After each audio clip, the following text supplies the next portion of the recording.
Michael Hecht, the President and CEO of Greater New Orleans Inc. out of New Orleans, Louisiana.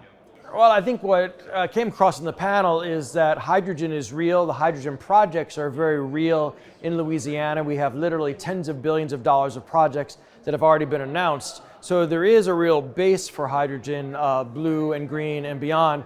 But at the same time, there are challenges. There are technological challenges, there are political challenges, there are infrastructure challenges.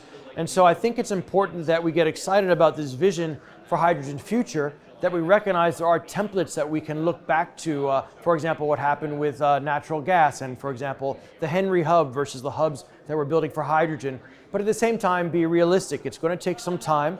At the end of the day, the cheapest molecule is always going to win, so we have to get down to that price point, and we have to be politically balanced. And so if we take that kind of visionary but patient approach, then we'll succeed with hydrogen locally and globally.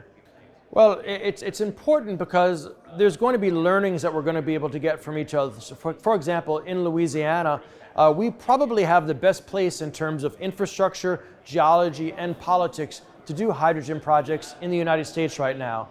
But we don't have the reputation, say, of a Texas. So for us to be able to talk to prospective investors, people who we can learn from, prospective international partners, it has huge benefits to us potentially in terms of attracting investment and us becoming part of the global movement to hydrogen.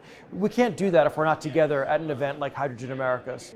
Well, I find that any good conference does a few things. It provides inspiration because you see others that are doing better than you, that you can be inspired from.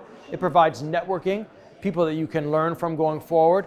And it provides a cohort, which is going to give you an ongoing learning opportunity. And from the people that I've met here today, it seems that this conference is really hitting all three of those marks really well. Well, I think that the truth of it, what really is driving that is the Inflation Reduction Act, which of course is really a climate act, a massive piece of climate infrastructure investment bill. And so what happens now is that when you talk to not just innovators and universities and startups, but the super majors, they're all investing in hydrogen now because frankly, the proper incentive is there to make it financially viable. And I think that's why when you come out of a conference like this, you realize that this genie is not getting back in the bottle, this toothpaste is not getting back in the tube because the financial incentive has now kicked off the innovation, and now it's about how do we make it work over time. I think that for us to win at hydrogen on a global basis, we're going to have to de-risk it financially, de-risk it in terms of business relationships, and de-risk it politically. And if we take that attitude that while we are innovating, at the same time we're de-risking, that type of balanced approach I think will lead to growth into the future.